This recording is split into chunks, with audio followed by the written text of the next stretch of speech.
Hi, and thank you all for joining us today. We are broadcasting live on the United Public Radio Network and the UFO Paranormal Radio Network, 105.3 on the Gulf Coast and 107.7 FM in New Orleans. Hi, folks. Thank you so much for joining us today. I'm super excited because while this is a pre-recording, it will air tomorrow, and I'm super excited about being able to have two shows with this network. And today I'm so thrilled because I have with us Preston Dennett, and I've had the privilege of interviewing him, I think 2 times before. So definitely head on over to Ethereal Encounters Unveiled and check out our other interviews, because I promise you, you will find them riveting. Preston Dennett, let me tell you a little bit about him, and I think it's noteworthy to read some of his bio to you. He began investigating UFOs and the paranormal in 1986 when he discovered that his family, friends, and his coworkers were having dramatic, unexplained encounters. Since then, he has interviewed hundreds of witnesses and investigated a wide variety of paranormal phenomena. He is a field investigator for MUFON, the Mutual UFO Network, and he's also a ghost hunter, a paranormal researcher, and the author of 30 of his books, which you need to check out. I will make sure that I have all the links in the description of this video to his website and to where you can grab some of his books. I promise you, they're awesome reading. Several of his books have been Amazon UFO bestsellers, and his articles have appeared in numerous magazines. His writing has been translated into several different languages, including German, French, Portuguese, Russian, and Icelandic.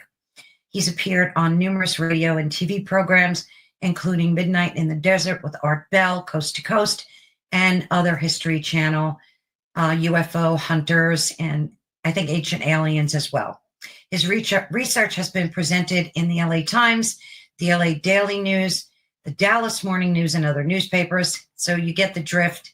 Preston Dennett is super famous and super intellectual when it comes to these topics. So let me bring Preston on board. Preston, howdy. Hi, Carol-Ann. Thanks for having me on. Of course, it's always a thrill to be able to speak with you. Now, we've talked about other topics before, out-of-body experiences, NDEs, UFOs, and I have absolutely loved every one of those conversations. But today, I wanted to talk to you about your paranormal experience, because you have a lot of it. You've done a lot of, I guess, ghost hunting or paranormal research. And I want to get your take on a lot of it. Everybody has varying perspectives on it. And I spoke to you a little bit about it before, and I like your line of thinking and way of thinking kind of aligns with mine. So let's get started. So let's have you, from what I didn't read to folks, I'm going to give you the stage for a minute and just talk about, your life's experience and work, stuff that I might have left out. So you go ahead. I'm going to remove myself and you talk about yourself for a minute or two. All right. Well, let's see. Thanks for the intro. It's very cool. It's funny. Every time I hear that intro, I think of the fact that my book has been translated into Icelandic. I actually was surfing the internet and found my book in Icelandic and notified the publishers, who, of course, published it in English, and they didn't even know about it. That's just an aside. Well, let me see about myself. I'm 5 of 6 brothers and sisters, and I grew up very skeptical of this subject, the UFOs and paranormal, life after death. Didn't believe in any of it. Did have a weird psychic experience as a 9-year-old kid where I knew all the answers to a game show. I always remind my sister of it because she was a witness. And at the time, I didn't know what psychic meant. We just thought it was hilarious that somehow I knew the answers to this game show. It's called Treasure Hunt. You had to guess which box the $70,000 check was in, or $50,000 or what have you. So that was kind of my first introduction to anything paranormal or psychic, but it just slid right past me. And I didn't think anything of it until years later. Very skeptical of all this stuff all the way up to age 21. I will say when I was about 13 years old, my brother Mark came running into the house, my older brother. I have 3 older brothers. And he's like, I saw a UFO. And I just thought to myself, well, no, you didn't. So the UFOs don't exist. Even at that age, I was really heavily into science. I knew how far away the stars were. And just the idea of traveling interstellar distances was inconceivable to me, certainly with our technology. So I just kind of dismissed it. I'm like, no, you couldn't have seen a UFO. Didn't happen. I don't want to hear it. But that changed when I was 21 years old. I'll never forget this. November 17, 1986. There was a report on the news about a sighting over Alaska. And that intrigued me enough to ask my brother Mark about his sighting. And he described this incredible encounter with a very low-level metallic disc with colored lights. And he had 2 friends with him. And I ended up talking to them as well. And they confirmed his story. That's kind of what sent the ball rolling. I found out that I knew quite a few people in my family, my friends, my coworkers who had had experiences. So I started buying every book I could on this subject, trying to disprove them, and couldn't. Found out that UFOs are real. There's a government cover-up. I ended up joining MUFON, became a field investigator about 2 years, a year and a half after all of this, and started investigating my own cases. Really dove deep into this. I mean, it started consuming more and more of my time. Mind you, I'm working full time during all this because, there's not a whole lot of money in UFO research, or really any, I should say. But I did start writing articles for magazines, and I investigated for 10 years, just full force. Wrote about 30 articles. Finally wrote my first book in 1996 about UFO healing cases, and pretty much haven't looked back from there. Wrote 1 book per year on the average. Immediately started diving into the paranormal because it became clear to me right off the bat that there is a connection there. It's not just UFOs. There's very important consciousness aspects, ghosts, out-of-body experiences, levitation, Bigfoot, near-death experiences, all kinds of stuff is connected to all this. And one last thing I will say is it wasn't enough for me to read books on this subject or even talk to people, which was thrilling. I wanted to see it myself. So I did start having UFO sightings, and I did start going to haunted places and seeing ghosts and places where Bigfoot was hanging out and all of this because I wanted to see it myself. And I did. That's so awesome. All right, okay, before we jump into that, I had to ask you this about that Air Force veteran, Jake Barber. I'm sure you've heard about what's Sure. going on in the UFO community. I mean, I got to watch the documentary that they put out where they released that egg-shaped video. I just want to get your, as a ufologist, I want to get your take, just if you don't mind, your perspective on all this whistleblower stuff happening, especially with him, because he's a pretty reputable dude. He's a badass. So what's your take on the whole thing? Yeah, well, kudos to any whistleblower, really, honestly, because it is a big deal to put your reputation on the line, your career, your retirement, in some cases, your actual safety. So I have great respect for anyone, particularly from the military, who's crossing that line, going public with their experiences. It's very hard to verify all this stuff from my perspective as a UFO researcher, because I want to talk to him. I want to dive deep. I want to know what proof he has. How did he come across this video? It's my understanding he didn't take it, but he's had personal experiences. He's getting a whole lot of pushback on the internet. People are losing their minds over this. Yeah. Which is always a red flag to me when someone's heavily attacked. Like, Why would they attack him so heavily? Right. So, and to me, it's inevitable that information like this comes out sooner or later. Mm. But I know from experience, and this is where I'm a little jaded, and I'm giving pushback myself, that I feel like disclosure is very tightly controlled. I feel like people who are coming forward sometimes are, I guess you might put it, sanctioned or being allowed to come forward. Because if you were truly a whistleblower exposing information that they didn't want exposed, you probably wouldn't have the opportunity to do it. Right. It would, rub you out and make it look like an accident. I don't know. I don't want to say that completely, because I think if he were to say be prosecuted for violating an NDA, a non-disclosure agreement, that's going to draw attention to him and basically validate his experience. So perhaps they're just like, you know what? There's too much truth coming out. We can't stop it. We're just going to let this ride. But, I don't know. This isn't what, for me, the end game of disclosure is not a picture of a craft or an eyewitness testimony or even a photograph or a film.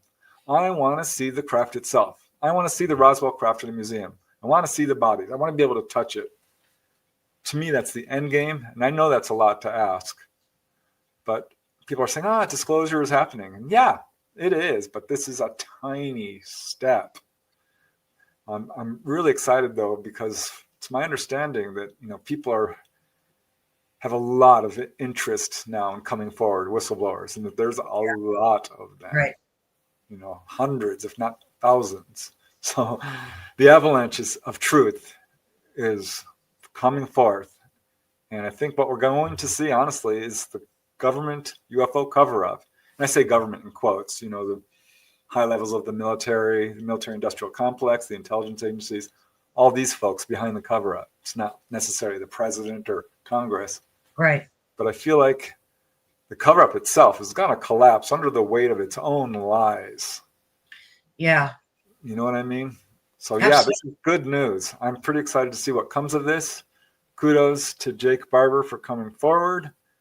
I hope this is not disinformation or propaganda. I know there are some people who are like, well, this is one of our own craft.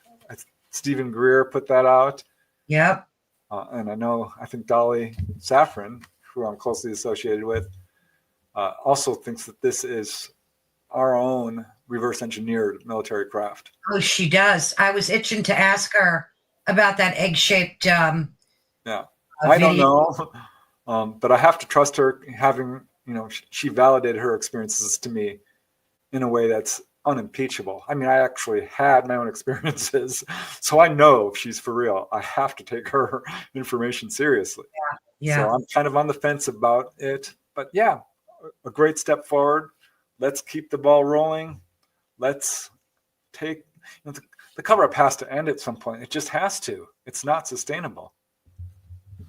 True. I agree with that. But, at the end of that video, Arrow had a disclaimer about the whistleblower, about him, and, kind of like denying it. So that always makes me pause, because there wasn't like a sentence in there saying that, what he's saying might be true. There was no indication whatsoever. It seemed like an absolute disclaimer, the type that you read, So I don't know. I mean, it kind of freaked me out too, how sick he got from, I guess you have to watch the video for folks that haven't seen it yet. I'll put the link in the description so you guys can watch it. It's really riveting.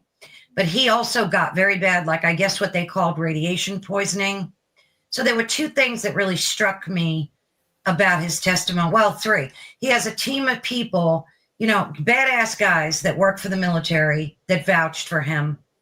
Even a colonel, I think one of them was, saying that what he was saying was the truth. And then he got very, very sick after what they called the mystery box. He transported that. He did not know. This wasn't the egg-shaped one. It was a different one. What are they called?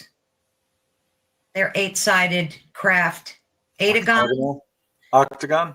No, they're called a weird name like Adagons or some strange name.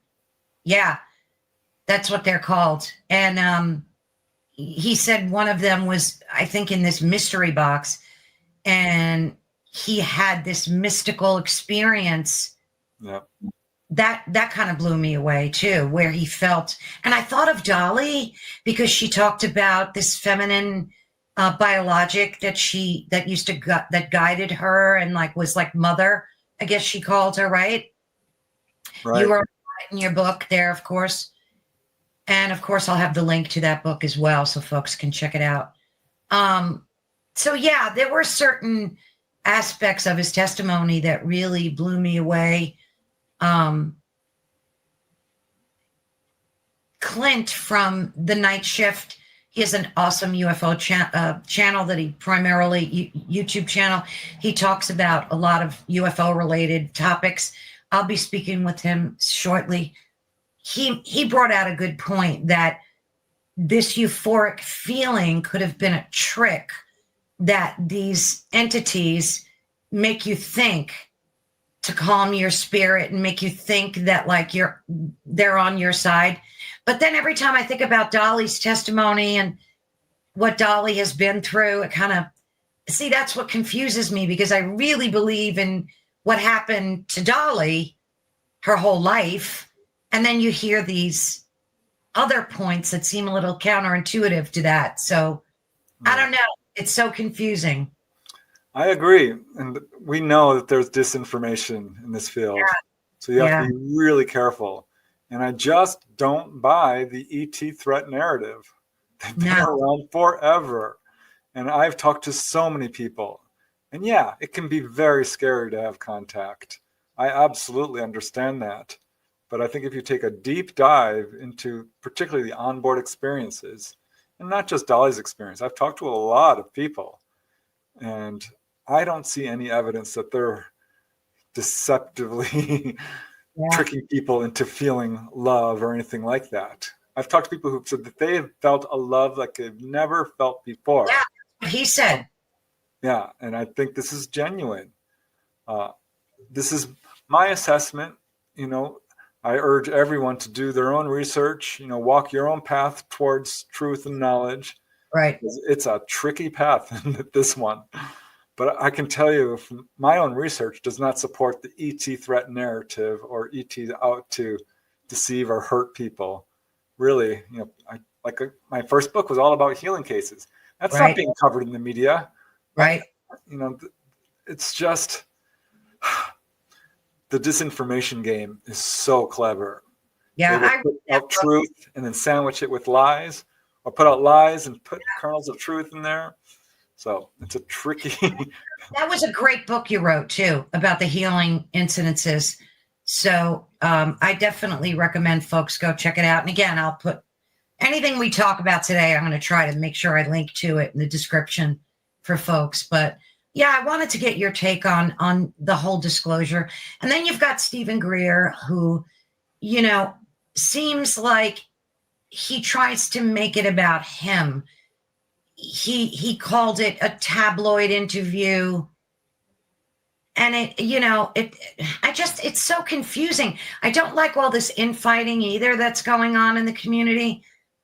It's disheartening to see. It's like that in every community. So I don't think, you know what I mean? Any field of science, there's infighting, which is such a shame. Because if we could just, it would be great if we could just come to a baseline consensus of some things. I think we have, with the idea that they're real. But even people are arguing about, are they even extraterrestrials? I'm like, come on. Are you kidding me? Yeah. Are not the craft and the bodies enough to confirm that at least some of what's going on is extraterrestrial in nature? To call it NHI is annoying to me. I'm like, why not just use the term extraterrestrial? Let's stop using all these euphemisms and, you know. What I really think is cool is he also talked about what's it called? Psychotronics. where they're using their ESP abilities Yep. to contact these entities and bring these ships within sight, and that whole thing is absolutely fascinating. That's a part of what, remote viewing, or maybe you could explain a little bit about that to folks. It's done through psychic abilities, right? Right. Yeah. And some of, I of course watched that interview, and I'm skeptical of, them being able to quote fool ETs and make them think. Right. Certain, because these guys are very advanced. They know what's going on. So I don't buy that part. But yes, absolutely, consciousness plays a huge role in contacting ETs and CE5 movement. We'll go out and try to call down UFOs, and they're using flashlights and stuff. That's just a minor tool. It's all about telepathy. It's all about consciousness. It's all about reaching out to them. And it absolutely 100% works. There are enough testimony, enough cases out there, I think, to solidify that. I've certainly experienced it myself a number of times as part of the LA CE5 group. Stephen Greer came to LA in 1994, I think it was, 3, thereabouts. And yeah, we formed a little group, and there was a core of about 5 or 10 of us who'll go out every other month or so.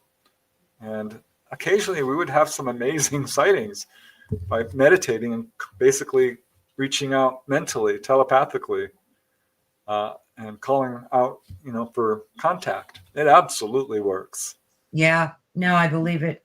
I've tried it a few times myself, but and I know that there are very gifted folks that have very powerful ability to do this. And the fact that the government has, which I totally believe it was being run out of the Pentagon, that they have this program. So they believe it too, Preston, right? I mean, they're as well. 100%. Yeah. We know that they're looked into remote viewing a long time ago. Yeah. And researched out-of-body experiences as well, which are intrinsically, they're integrally connected. They're very close to the same thing, remote viewing. And we did a show on it, I think, in out-of-body experiences.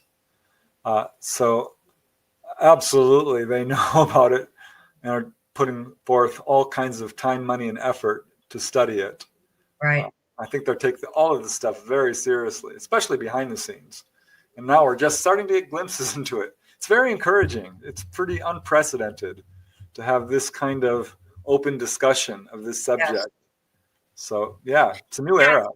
We're fortunate to be able to witness a lot of this. I mean, this has been going on for decades, right? Where, we've had these massive cover-ups by global governments, not only the United States, but I think it's definitely been a global initiative to hide the truth from us. So it's a pretty cool time, definitely. Oh yeah, I'm excited. Having been in this field, it's pushing 40 years, if you can believe it. I'm like, wow. Oh my God. So I am just thrilled to see, movement in an official, capacity, because there hasn't been for decades and decades, but now we're actually seeing it. I'm like, wow, look at this. It's very cool. Cool. Jake Barber was they showed a few minutes of his new team of what were they called? Skywatchers, I think. Yep. Right. Yep. And he said, stay tuned. A lot of exciting things are coming. So that was kind of hopeful. So he's got more, I guess, evidence that they're gathering and documentation. What was scary is when he was talking about those Panasonic hard drive boxes, that the hard drives were missing. And he thinks that, he said they were like almost assassinated with that whole recovery of those. And that supposedly there was all this UAP footage on these hard drives it was crazy. So I recommend folks definitely watch that if they haven't. It was absolutely riveting. It's going to be an interesting year. It is. Definitely. So let's talk about how you crossed over from I know that you always felt this connectivity between dimensions, say with paranormal, Bigfoot, UFOs. But when did you actually start doing, like, let's call it a strange highness kind of research? Where did you go to haunted locations with equipment and that kind of thing? Tell us about how you got started in that. Yeah, I was never really a techie guy. I didn't really have the funds to buy all the, all the ghost equipment and stuff. But very early on, I started improving my interview techniques. Where initially I would be like, okay, tell me about your UFO sighting, and that would be it. But as I started, really just letting the witness talk, I'm like, I would ask them anything else strange connected to this. And almost every time they would be like, well, I did have a near-death experience before my encounter or after, or I started having out-of-body experiences, or, I've also seen a lot of ghosts. I have mediumistic abilities. And so the others would say, well, I've had a lot of precognition. I'm like, oh my gosh. So really early on, I mean, within the first 20 or 30 interviews of people I did, I realized there was a connection here going on. So I started really diving deep into that, because when I came into this field, people were very concerned about nuts and bolts. Let's prove this as being real. Mm. And you weren't hearing any high strangeness. You weren't hearing about the paranormal aspect or the spiritual aspect or any of it. Right. In fact, later found out that high profile researchers were in fact editing out this kind of stuff. A person's spiritual experiences that were connected to their onboard experience. They weren't talking about it. They weren't going to talk about the out-of-body experience aspect or the clairvoyance or any of this, which to me is a huge mistake, because you need all the information if you want to solve any mysteries. I mean, you know what I mean? The data needs to be uncorrupted if you want to figure out what's going on here. And I kind of get it, because it's a big pill to swallow to say, well, I saw ETs and I started seeing goats afterwards. And now I'm going out of body and I can read minds and, I've got mediumistic abilities and Bigfoot. I stayed away from the whole Bigfoot aspect because I was scared it might be real. Like, I just can't get into this now. This is too much even for me as an objective researcher. But it wasn't long before I got my first Bigfoot case that was directly connected to a UFO encounter, because there is a connection between UFO and Bigfoot as well. Let's talk about how I've heard that from so many other investigators too. What was your experience with that? Like, how did that unfold for you? Yeah, I was, I'd certainly heard of Bigfoot, and I had a sneaking suspicion it was real, because I'd started to realize that we all have sort of a belief system that censors out anything that's contrary to our worldview, and you won't pay attention to it. Right. So I stopped doing that. My belief system literally collapsed when I found out UFOs were real. I had to rebuild it, and it kept collapsing because I'd find out new stuff, to the point where, you know what, belief systems aren't helpful. I just need to know what's true. And what I know, I can know. I'm just not going to believe anything. I can only know what I know. Mm-hmm. And so I started being really, even ironically, more skeptical of things, because I had to reevaluate everything. So I was building sort of like this picture in my mind of what contact is and what it involves and how it is related to the paranormal and consciousness. And Bigfoot, was kind of circling around because I would hear about it. I'm like, well, I'm just not going to look into that because I don't know these people. But I heard of cases, certainly, where Bigfoot would. But then I got my own case. Robert Murphy was his name, a radiologist from Canyon Country, which is outside of LA, on the edge, bordering the Los Angeles National Forest. And you might not realize it. LA is extremely populated. I mean, it's, I think there's like 20 million people in this megalopolis, right? But right on the northern border of it is the LA National Forest, which is, I forget, 500,000 acres of wild. Wow. I mean, it's a lot of area here. And I didn't know it at the time, but there's a huge history of Bigfoot in this area. And this guy's house was in a pretty unincorporated rural area on the edge of the forest. And he was a great witness, very analytical, described how he had a UFO land in his backyard. And it was very brief, just blue and white lights flashing. He was nearsighted, went to grab his glasses, came back, and the thing had gone. But whatever it was a big machine. There's no lights back there. There's no buildings. Right. And he's like, wow, what the heck was that? And it was the very next night that his dogs, he had 4 dogs, started going absolutely crazy for something outside in that same area, same exact spot.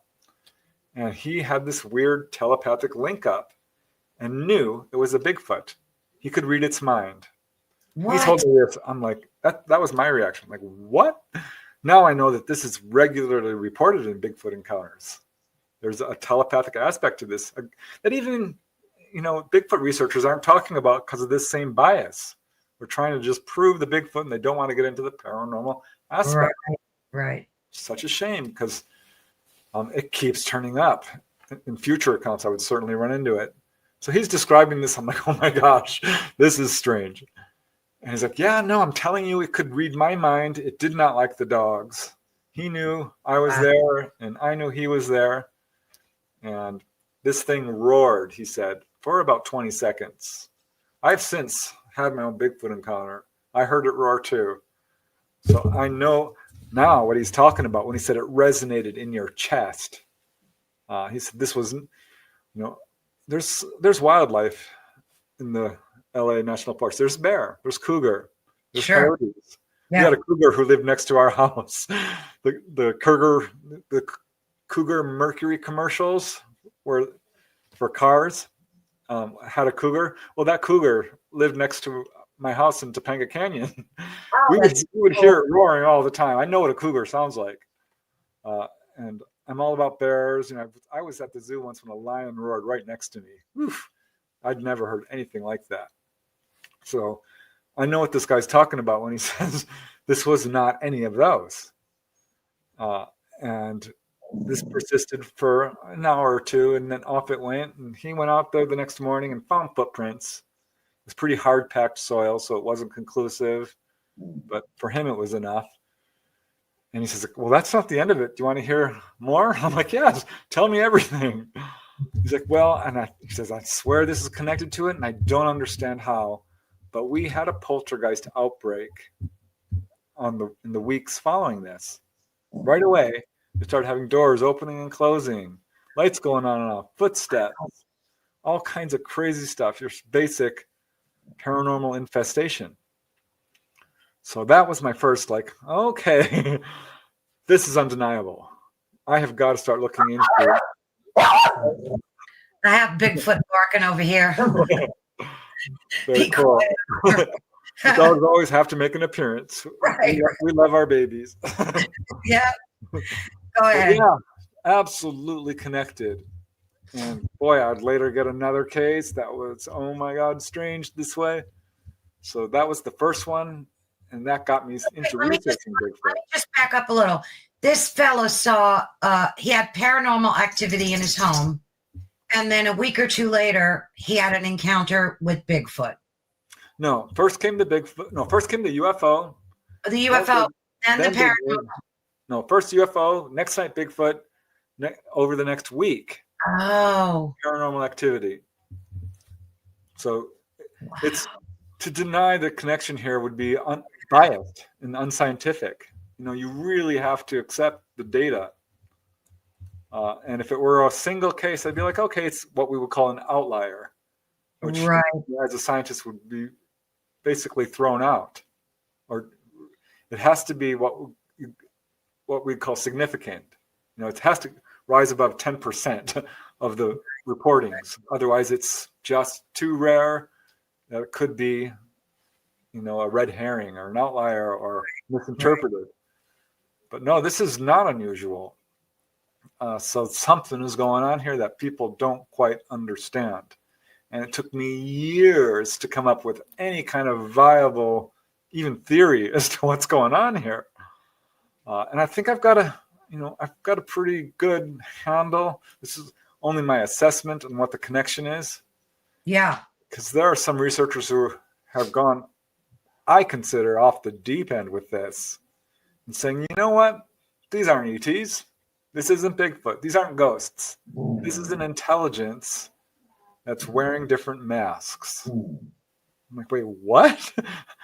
Like, yeah, this is sort of a theory that was put forth originally by John Keel, I think, but certainly promoted by Jacques Vallée in particular, who kind of moved away from the extraterrestrial explanation of UFO activity. Not entirely, because he's researching crash retrieval cases. So come on. I'd really like to talk to him and get a little bit of clarity on this. But this has become the second most popular theory. And there's quite a few people who prescribe to it. I'm not one of them. I think we have Bigfoot living on this planet. I think there are interdimensional creatures that we would call little people, or fairies, or gnomes, or elves even, or what you want to call them. It's different in each culture. And certainly ghosts. Oh, yes. Angelic beings, demonic beings, all separate entities with some incredible commonalities and bleed-throughs that are very difficult to understand. But initially, it's like really puzzling. Like, what is going on here? Why do I keep getting people who are taken on board and come back, and the paranormal comes crashing over them in a huge way? Here's another example. I had interviewed this lady from Mount Rainier, Washington, and she had this little silver-suited being come into her house, and it started out with lights coming in through the window and a big buzzing noise, and she's like, everyone she's in an apartment building in the middle of the city. She's like, people have to be hearing this. This is crazy. And she suddenly can't move, and in walks this 4 foot tall little silver-suited ET, little humanoid, an entity. And she blacks out, wakes up. She's lying on top of the covers. She's feeling very fluish. She's had missing time, clearly, but had to go to work. Goes to work, still feeling unwell, and turns on her computer, and it goes zap, right offline. And she's like, oh, no. She calls the IT guy, like, my computer, could you put it online, And he's like, sure, get away from your desk, I'll do it. And so she's keeping busy and goes to the copier, zap. Oh, my goodness. Offline. Yeah. And she's telling me all this because she thinks it's related. And I'm like, gosh, here we go again. Because I keep hearing this same exact thing from people. She calls the IT guy, like, as soon as you're done, I broke the copier. He's like, what? And she goes to the fax machine. And no way. That. So that's when we know, like, this is not a coincidence. Yeah, right. I mean, I talked to a guy who was a welder at a car factory. Same exact thing. He kept breaking this very expensive welding machine to where the company doctors demanded he go in for an examination to find out what the heck is wrong with him. He's like, it's not me. He's like, I'm not doing this. He said he went through, had a light bulb budget that was off the charts, because he'd turn on the light bulb. Contactees can't wear watches often because they just break. Yeah. One lady, she's a contactee. She's like walking down the street, and she looks up at the street light, and she got this weird feeling. It's like, it's gonna buzz out. It's gonna go off. And not only did it go off, the whole street went out. Yeah, I've heard of that happening. She pointed to her boyfriend, and she's like, watch that light, it's gonna go out. And it did. Freaked him out. Yeah. And I just figured it out. I was talking to this other lady who had contact. She came back, and she's like, books started flying off the shelves. Lights were going on and off. The door flung open. Mm-hmm. What's happening here, this is my assessment, is that when you have contact, you are moving into, they travel interdimensionally, right? It's almost like going to the fourth dimension there. When they pick you up, sure, pick you back, you're speaking with them telepathically, they're levitating you. Yeah. This isn't necessarily technology doing this. They're moving through walls, not with necessarily a technology, psychic ability. Right. The ET's technology is psychically connected. It's operated psychically. It's one and the same. It's a technology that is also alive, psychic. It's so advanced. We don't even begin to understand it. So someone has this experience, they're psychically activated. They're switched on. So they come back and their bioelectric field is in full force. Yeah. And we know this from, because the poltergeist phenomenon has been studied extensively.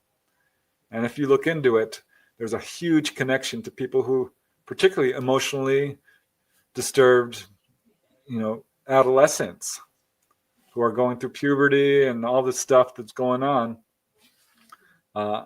It's connected to anger. Psychokinesis, we know, is connected to anger. Yeah, like the movie Carrie. Exactly. Yeah.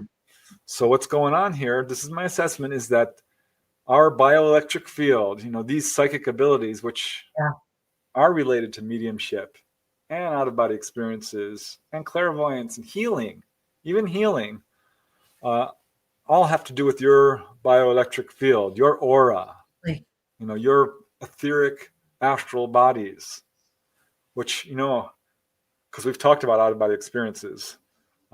Yes. When you're on the other side, you can levitate. You can do psychokinesis. Yeah. Communication is telepathic, all of it. But when you're here in the physical dimension, we're kind of separated and compartmentalized. Yeah. Contact breaks those barriers down. You are absolutely accessing these abilities that we call supernatural. Yeah, I mean, I can't agree with you more. Like I completely think and believe that I experienced that after my husband passed away 3 years ago. Everything I came in contact with started breaking. And at first I didn't make the connection, but then when this went on month after month after month, my microwave, anything electric like that, my garage door opener, my refrigerator, my stove, anything electric that I came in contact with started failing. And then I had a grief counselor at the time, and I actually spoke to him about this.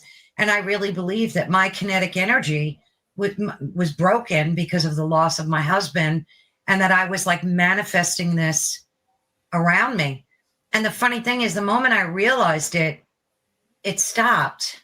Like once I started having this realization that stuff was breaking because maybe I was responsible, then I started breaking. I broke my hand. I broke my rib. Oh, gosh. Yeah, it was weird. So I said, this has to stop. This just, but yeah, so I think I kind of manifested that myself. Yeah. These kind of events when someone has a near-death experience, same sort of thing starts happening. Yeah. People will have astral projection experiences. That happened to me. As soon as I got involved in UFOs, I'm starting to have out-of-body experiences. I didn't realize it, but I was probably... Yours were... we had like a 2-hour talk on them. Yeah. I'm going to put the link. People, you have to go and watch it. It's amazing. Are you still having, of course you're still having them, right? Your OB. Yeah. And you control them pretty good, right? Like you can kind of control. For the most part. For the most part, right? I mean, didn't you see your mom and you like put that out there before you went to sleep?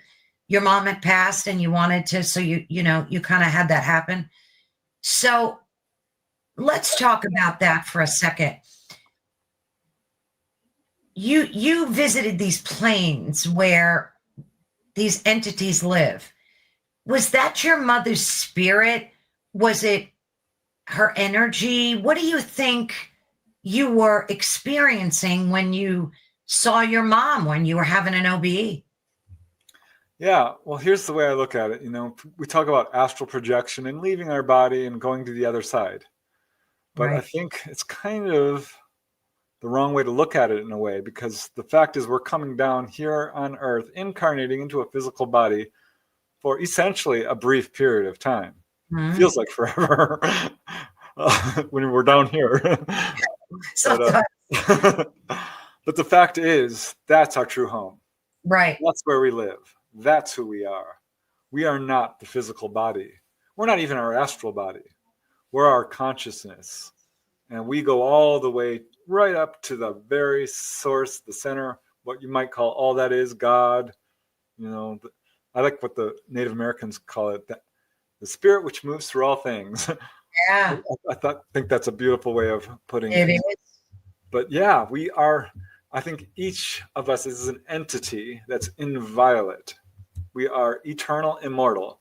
We are always going to be us. We may wear different names and different bodies, different identities, and even to a certain extent personalities, but it's still us. Right. And we might have, compartmentalized our memories from life to life to life. But most people at some point along your pathway towards spiritual enlightenment, those walls start to break down.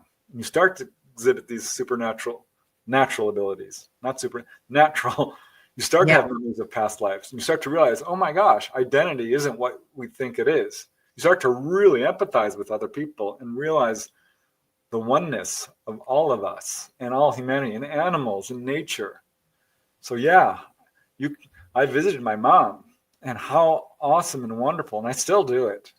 And I've lost a lot of loved ones over the years, and visited every single darn one of them. Wow. They're all there, and they're beautiful, and they're very happy some had a hard time with it, rising up to the higher dimensions, because we all have to work through our issues, certainly.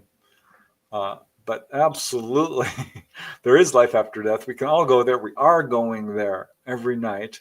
It's absolutely connected to all of this.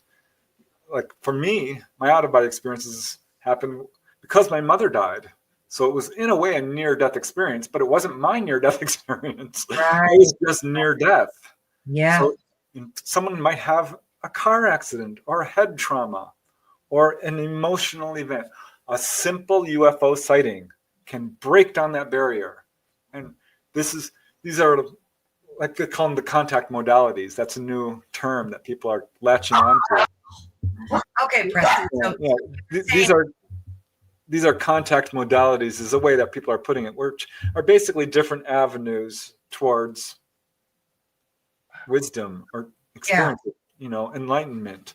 So yeah, for someone it might be a near-death experience. For someone it might be a simple UFO sighting. For someone it might be an onboard encounter.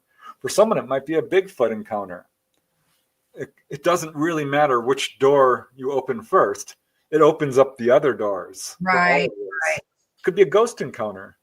I remember after my mom died, we had a service for her. This was in 1984.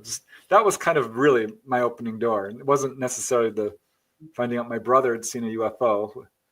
There was a couple of years earlier, my mom had passed on. Yeah. I saw her spirit.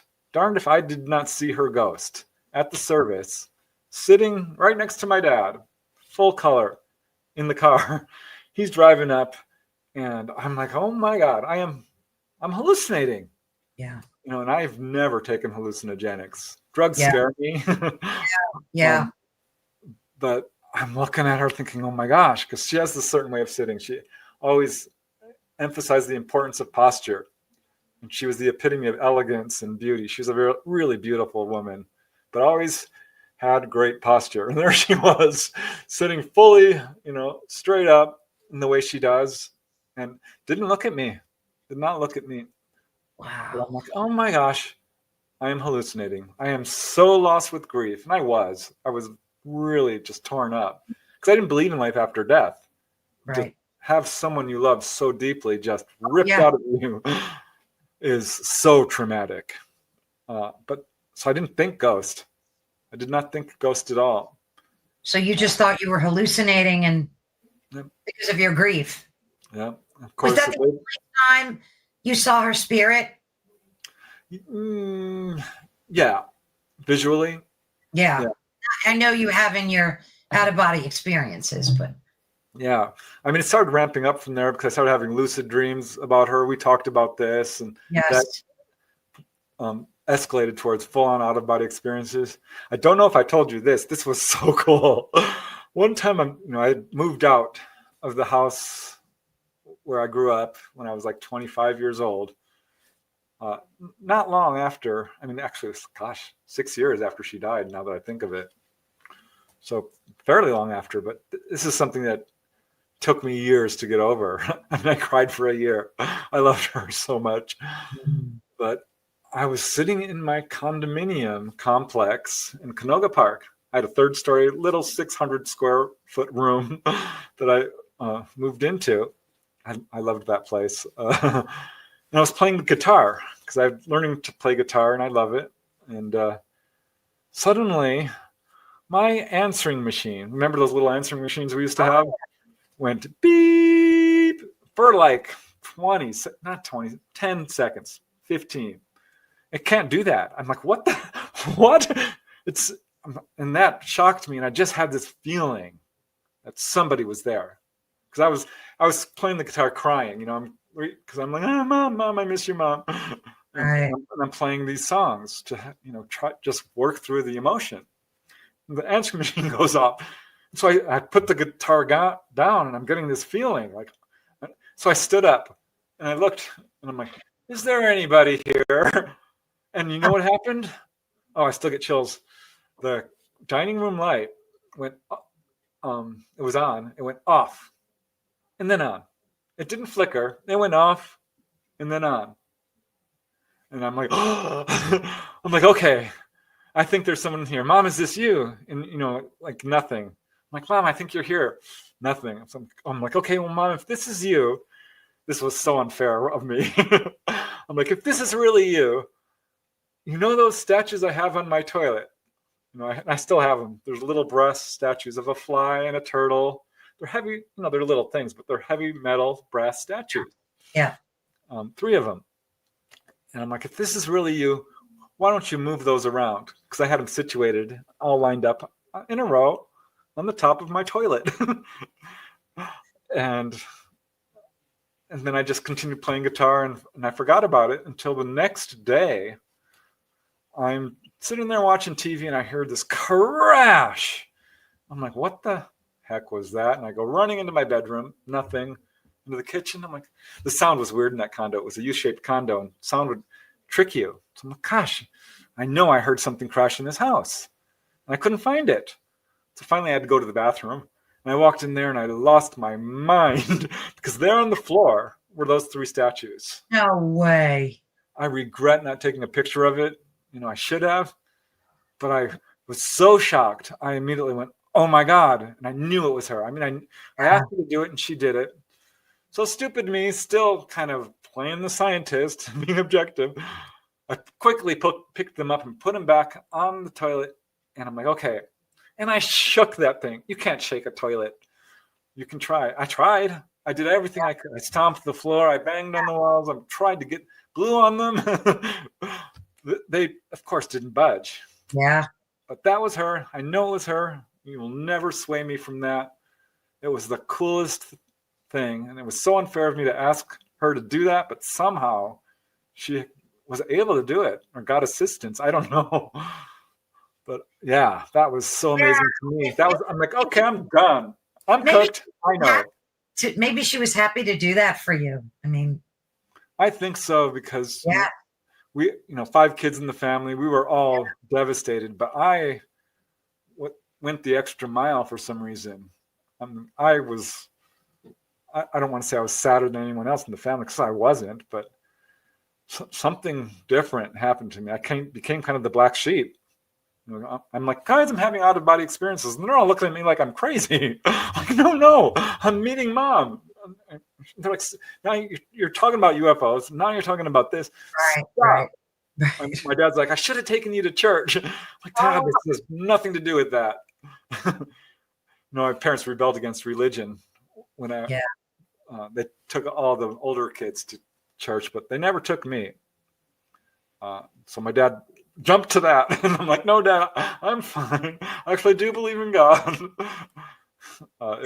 Have you ever, which I know we've talked a little bit about it, but let's talk about some of the less angelic forces, like some of the demonic stuff that's out there. And I know you said during one of your OBEs, you think one of them might have pulled at your ankle when you were kind of drifting out there. But aside from that, have you ever encountered anything like that, which I'm sure you have. Let's talk about some of that, because some people, especially people that I interview that are mediums, and they don't like talking about it because they think if you talk about it, you invoke it, you can like bring it into your world. But I think good and evil both exist, and I think that as a human race we struggle with it every day. Someone just told me that we have two demonics on one side and two angelics on the other, and they're constantly like in our ear battling. So I tend to believe that. Like, what are your experiences with such things? Yeah. Well, I've certainly interviewed people who are very reluctant to talk about their experiences because they said exactly that. Like, I talk about this and stuff starts to happen again. Exactly. And I researched multiple personalities because this is connect. People were like, these people have multiple personalities. I got every book on it. It's really interesting because often they'll have all these personalities. One's really angelic, super psychic, Right. just good and has access to the source. The other is a demonic monster. Yeah. And they'll actually call it these horrible names. So there's that element to our own personality, definitely. Right. So that absolutely does make sense to me to an extent. Mm-hmm. And I've had my own experiences with some of this, and certainly interviewed some people. There's one experience I want to tell you of these people I interviewed. I'll start with my own. Yeah. But don't let me forget to tell you about these ladies who lived in a haunted apartment. Oh my gosh. Because for me, I did have that OBE where I'm flying along and something grabs my ankle, and it wasn't human. It had 4 fingers, and it didn't feel evil to me. It felt like I don't even know how to put it, like a lower level spirit.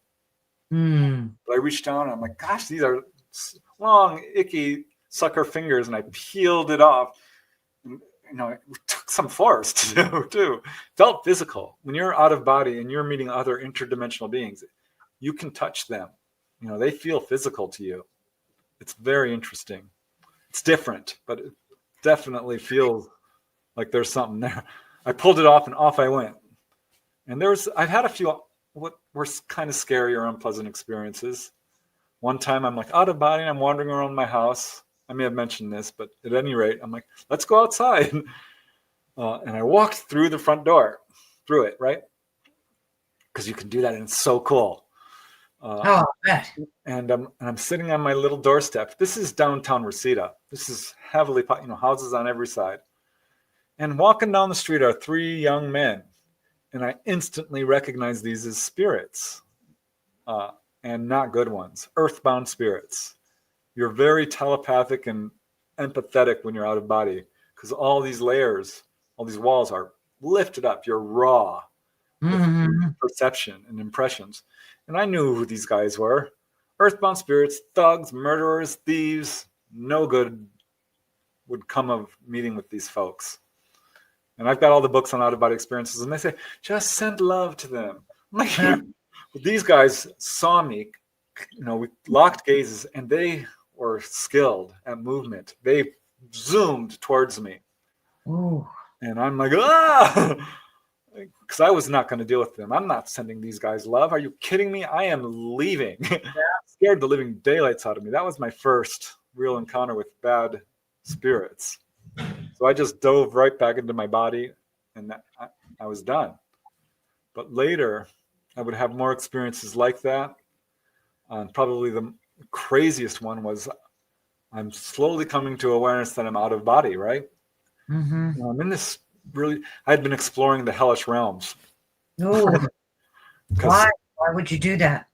I was curious, is there a hell? And to a sense, there is. It's not for me, my experience, it's not the lakes of fire, classic Christian hell, but there are lower realms where people are not aware that they're dead.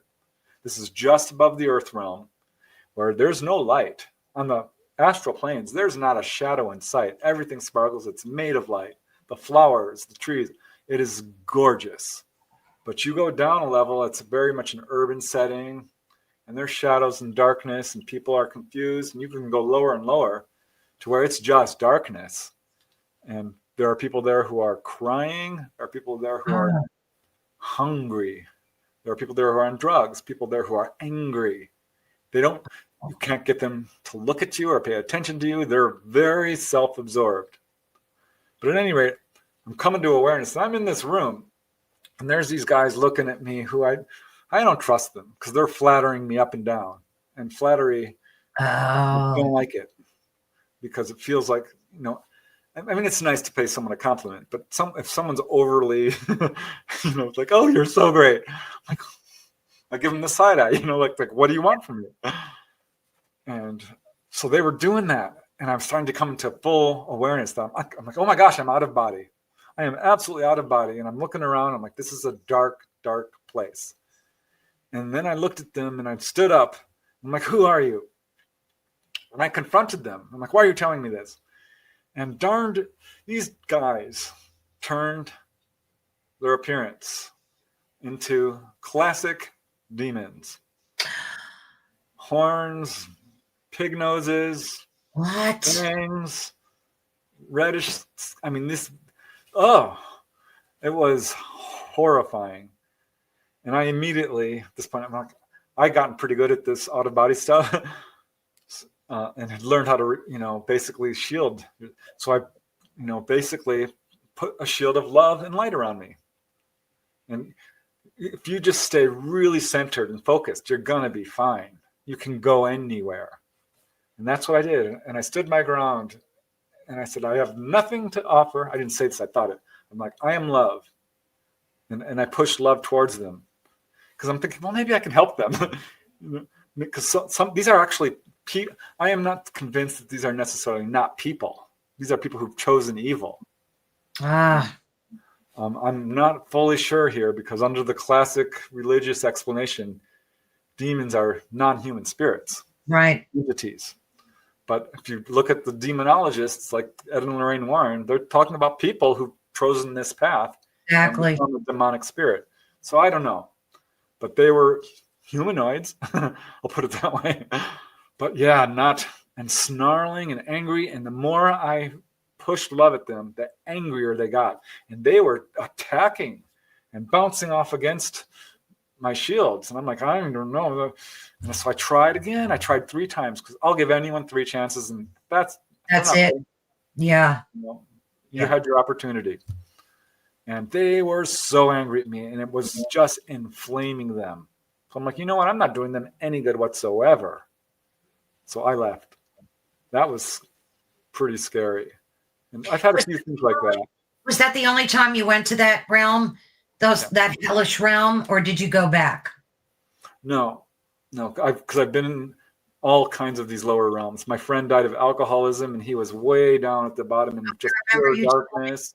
Yeah, that was sad. And I had some trouble with my oldest brother. And actually, right after that experience, I ran into him. I started going up a few levels, and he was still down there, earthbound. Thankfully, I recently ran into him, and he's still earthbound, but he was okay. I'm like, Jamie, I love you. And I held his hands. I'm like, I just want you to know, you're good with me, and I'm good with you. So you don't have to worry about that. All is forgiven. I love you. So he's good. Good. Different people have different problems. Lead through to us.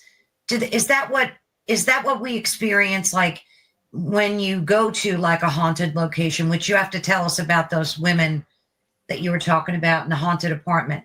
Do they bleed through? Is that what we're experiencing? Oh yeah, absolutely.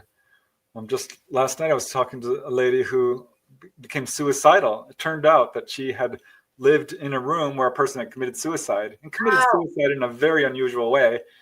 And she didn't know this. And she's thinking of like, this is the way I'm going to off myself. And this, she didn't get into the details, but it was unusual. And when she found that out, she's like, oh my God, this isn't even me. I talked to another guy whose son was suicidal. Turned out he was living in an apartment where the teenager had committed suicide. He had a spirit attachment. It absolutely can influence you. And when you walk into a haunted location, you're like, ugh. Yeah, you feel it. Anyone can like, ooh, I'm getting the chills, or it feels spooky. It's yucky in here. Experience that. Dark. Yeah, it's awful. So people, even those who are absolutely psychically blind think they are. aren't. They're absolutely not. They're like, I don't like it here. Let's go. And because we do sense these things, even if it's unconscious, because there's a part of you who's 100% aware of all of this stuff going on. Absolutely. And Well, different levels. I want to hear about those women that lived in the apartment. But before we get to that, I just want to let folks know that you're tuning in to Ethereal Encounters Unveiled with our guest, Preston Dennett. And we are on the United Public Radio Network and the UFO Paranormal Radio Network at 105.3 and 107.7 FM in beautiful New Orleans. And thank you all so much for supporting us. Okay, tell us that juicy story. Yeah, I started doing a lot of ghost research because I wanted to know if ghosts were real. And of course they are. I only had to look at a few books to realize, I'm like, well, this goes back thousands of years. The evidence is absolutely overwhelming. Multiple witness encounters. There's no doubt ghosts are real. Those who are skeptical, like, where's the proof? Do your research. You're out of your minds if you don't think ghosts are real. You have not done your homework. And so I started asking everyone, I learned how to, like I said, do interviews. Anything strange happened to you? And I get the whole shebang of UFOs and near death and levitation even came up. And my sister-in-law, her sister was friends with these two ladies who had moved into an apartment building. They were actresses and didn't have a whole lot of money and decided to rent this apartment in downtown Van Nuys, California. Not a great neighborhood. Like, wow, we found this apartment. It's so cheap. Wonder why it's so cheap. Who cares? Right. So they found out it was a retirement building. Ambulances were arriving every week to cart someone off who had passed away. And the apartment was real dark. So they cleaned it up and they tried their best to make it, livable. But they never really liked it. And their first complaint was that the guy next door was banging on the wall at night over and over again. Knock, knock, knock, knock, knock, knock. Finally, they complained to the management. And she said, oh, he thought it was you. He moved out last week. Oh. And it was still going on. And so things are ramping up, right? They're feeling cold spots. They're seeing little black apparitions out of the side of their eyes. They'd hear crashing noises in the kitchen, go running in, nothing moved. The bike would move around by itself. All this stuff is going on. This is right after they moved in, right? Once they turned on the faucet, this is so weird because I had another person tell me this exact thing. I've heard every ghostly manifestation you can think of, right? And it's usually doors opening and closing, lights going on off, and footsteps and cold spots and odors. They said, we turned on the faucet and the water came out sideways. Oh, God. And I'm like, oh my gosh, because someone else had told me that. Just like someone's putting their hand up against it. So weird. Light bulbs exploding, all kinds of stuff. So they invite their neighbor or their friend over to set up their stereo because they're not tech savvy, right? And he can set up stereos.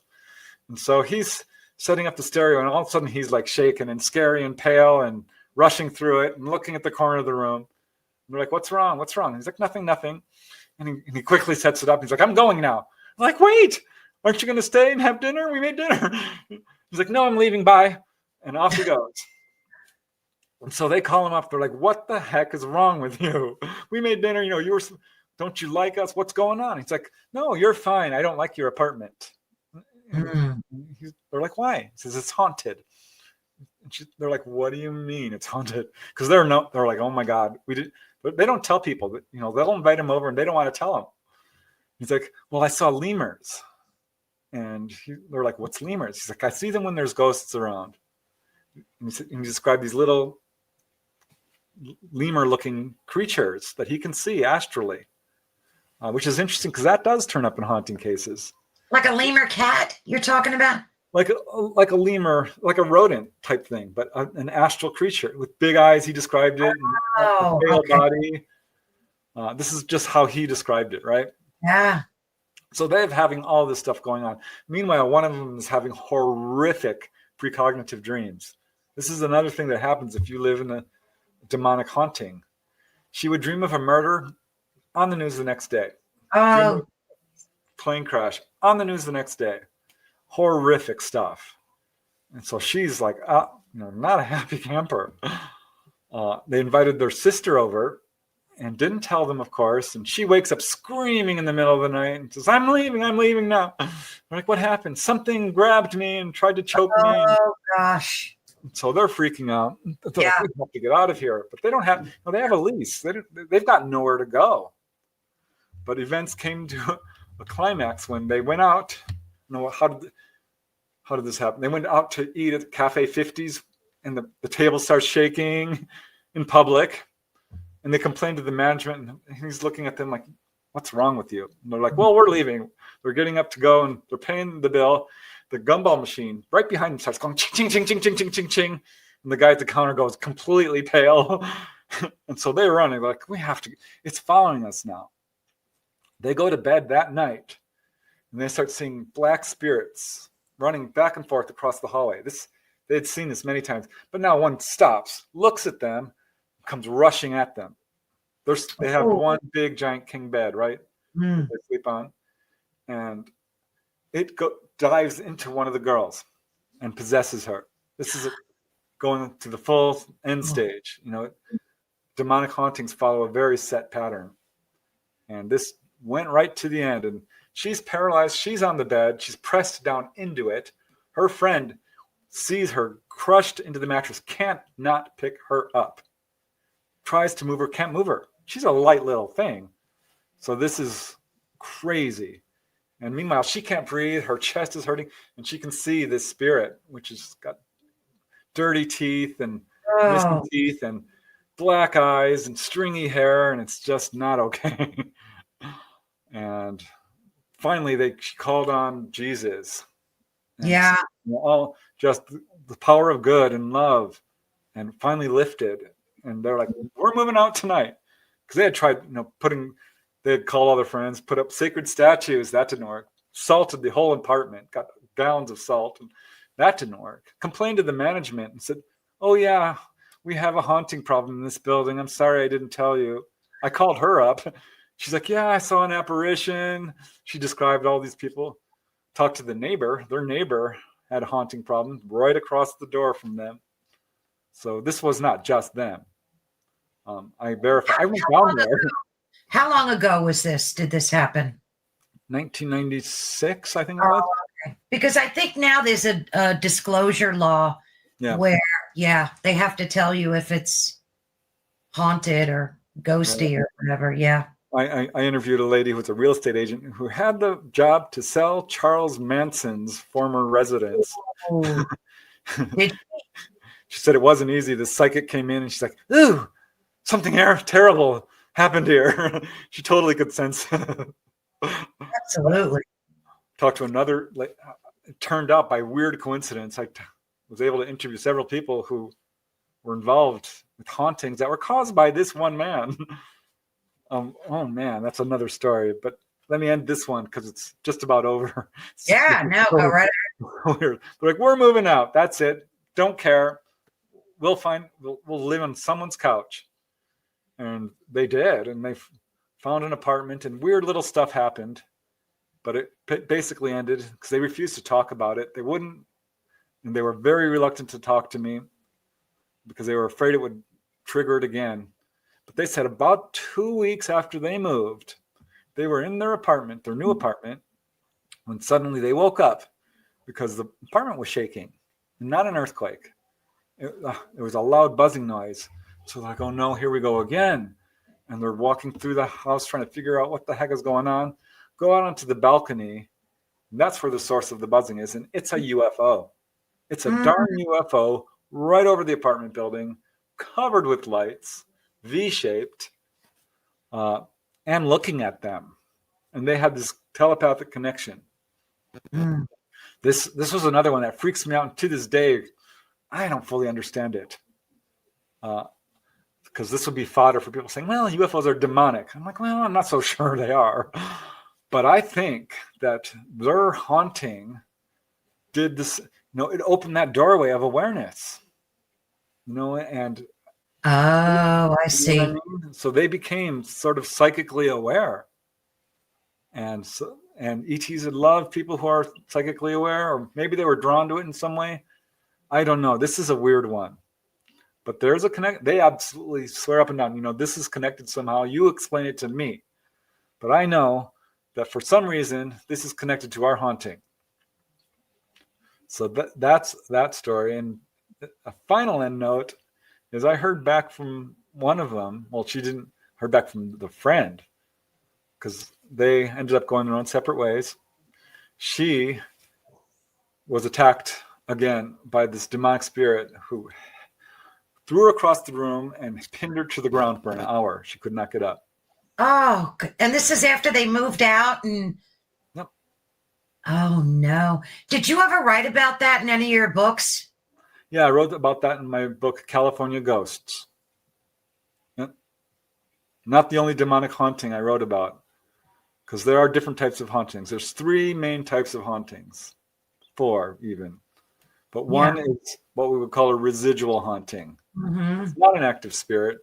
It's the events imprinted onto a location because they're so emotional and so traumatic that even a person who's not psychic can see it. And you can tell this is because the ghost is not aware of you. It's often a replay of a single event. You might see what do they call that? The stone tape theory thing? Yeah. Yeah, that's that, right? Right. Stone tape theory. Okay, go ahead.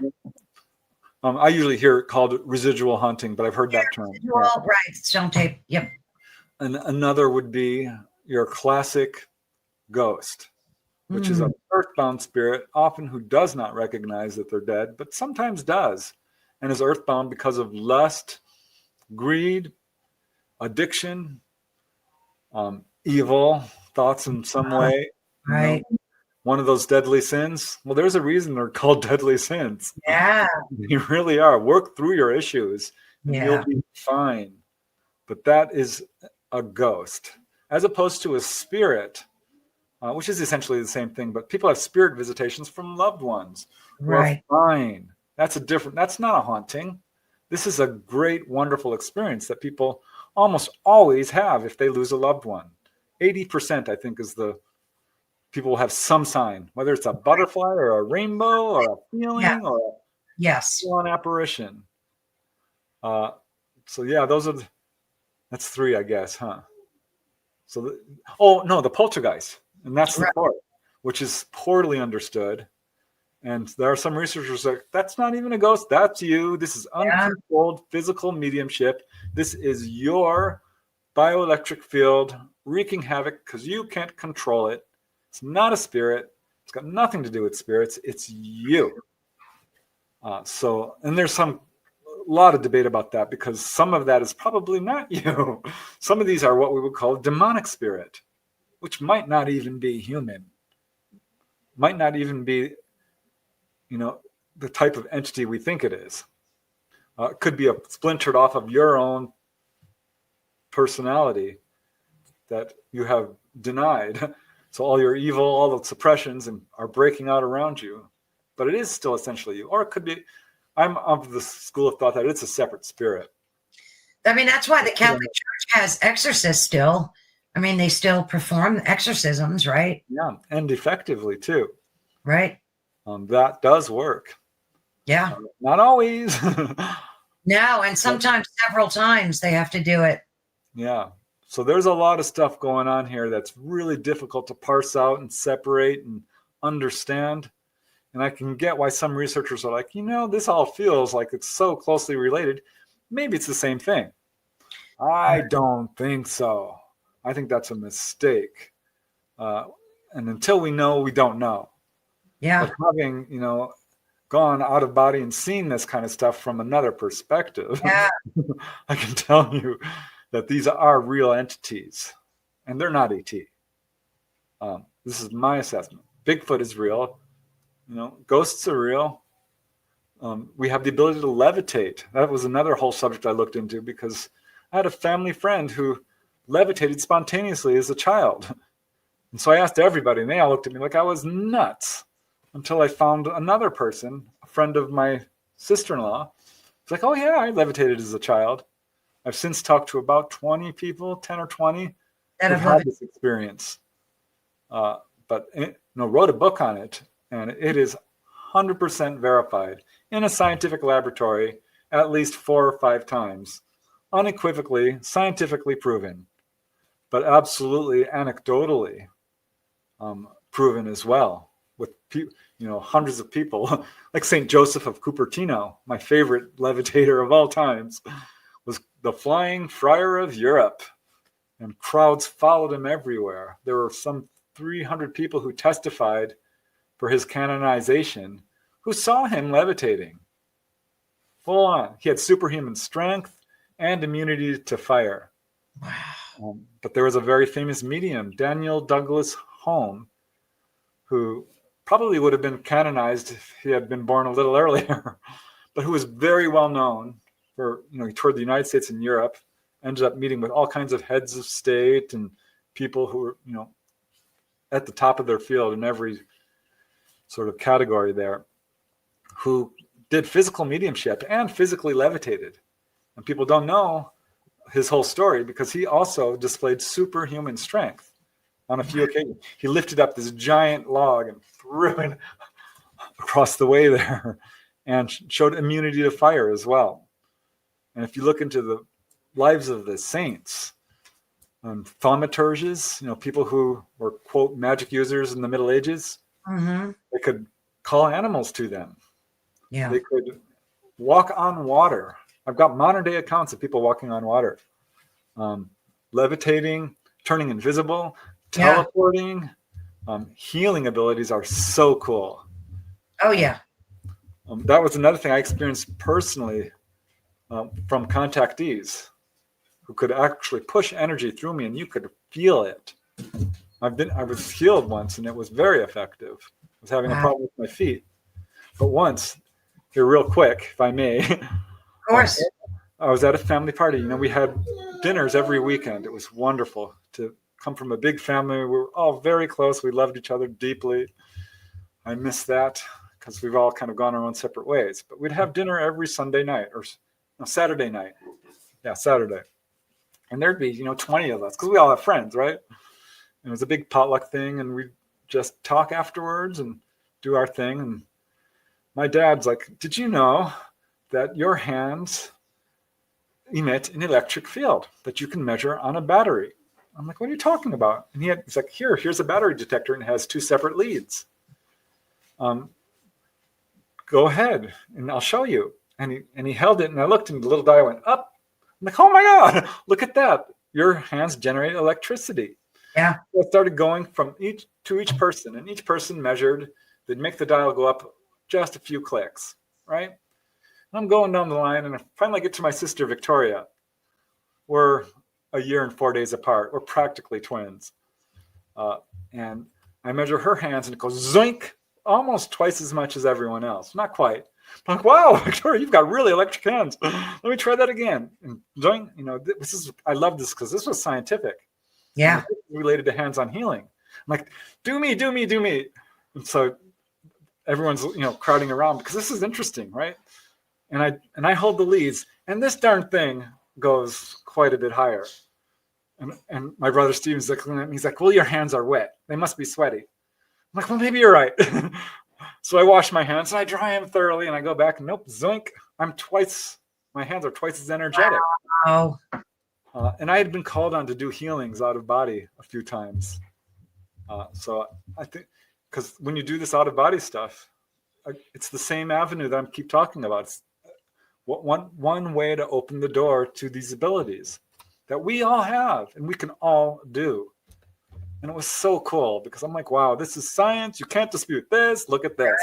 Right. I hadn't measured it since, but that would be a cool scientific experiment. Yeah, that would be. Absolutely. So what happened with your feet? You had a healing done by somebody? Yeah, I was just having some kind of arthritis foot problems, and went away. Turned out that, I have lots of friends. Reiki is all about hand healing, so energy. Yeah, I've got so many cases of people who have contact and then say, well, I now have the ability to heal, and this is what I do. Wow. Do healing abilities. Barbara Lamb talks about this. I love her as a researcher. She's got several cases of that. Dolly talks about this. Michael Carter, he's in the UFO field. He's had contact. He's a healer. He works doing healings. Well, it's so simple. If you just take a breath and put your two hands together, you could feel the almost like polarization of energy, like in your own palms. You could feel it in yourself. Yeah, there was a reality TV show where this guy was a healer, and he was so effective. And it was off in one season. I was so mad. I feel like it was suppressed because it was so good. He would go up to people and they'd be, "Oh my God, I can feel what is that?" And he's like, "That's my aura. Just let me work." He had this one lady he was working. This is how he discovered the ability. This lady had I forget the name for it. When your finger, you can't bend it. It gets locked into position.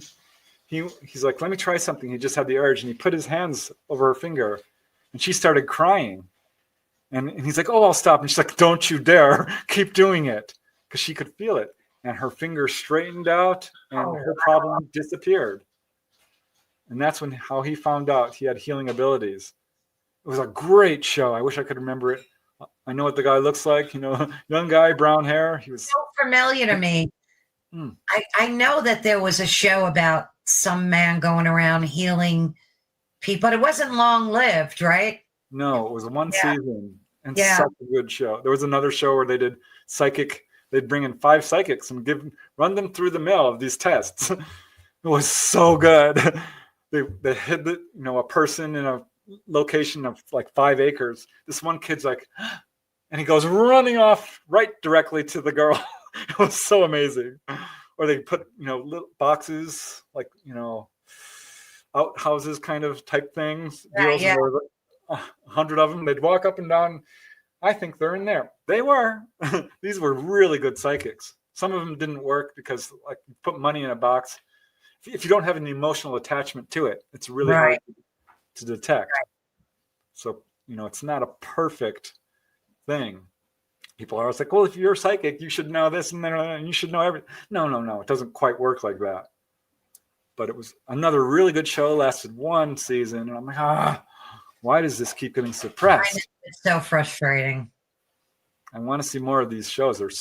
I'm so interested in this stuff because absolutely. We all have these abilities, all of us. What do you think about the connection of I always call it the pineal gland. Is that the right way to say it? Pineal, whatever.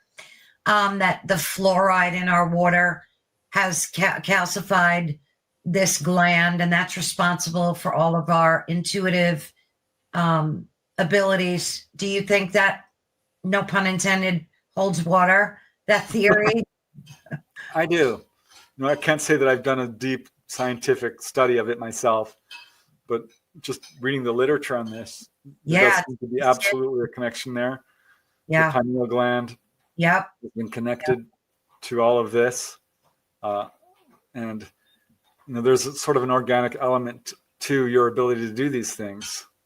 We used to think, scientifically, people are still thinking, well, our memories are stored in the brain because we have it all mapped out. No, because they found this guy who is missing most of his brain and he's still functioning just fine. Isn't that crazy? And they're like, this is impossible. This guy should not be walking and talking. What is going on here? That's because consciousness does not reside in the brain. The brain is more of an antenna or a tool it's the hardware. It's not the software. If you know what I mean. Yeah, absolutely. I think our spirit's really the software. Yeah. Right? I mean, so have you kind of dabbled in any further research with the ghostly realm? Any high strangeness? What was your last thing that you did that was profound that left you I can't believe I just saw that or witnessed that? How long ago was that? Have you been to a haunted location? That kind of thing.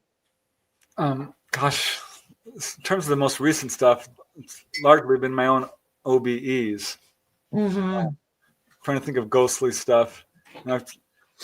I've seen Dolly do a few what you would call a telekinesis type stuff. Oh, wow. Where, something would crash. It's like, I'm right here. You see that, right? I'm like, yeah, I see that. But in terms of, here's one. It was some time ago, but I'm like, oh my gosh, I often think of it because this lady that my sister-in-law was working with was a medium, a physical medium. Those are pretty rare. Oh, yeah. Read spirits, but some people do what's called physical mediumship, and she did what's called table tipping, which is kind of like a Ouija board, except you use this little table and it goes up, or it does things, right? Yeah. This is actually a very common pastime throughout Europe, 100 years ago and further back. They would do that instead of TV. This is what they did. Yeah. And we've got all these sort of warnings against the Ouija board, which is a piece of wood. There's nothing wrong with it.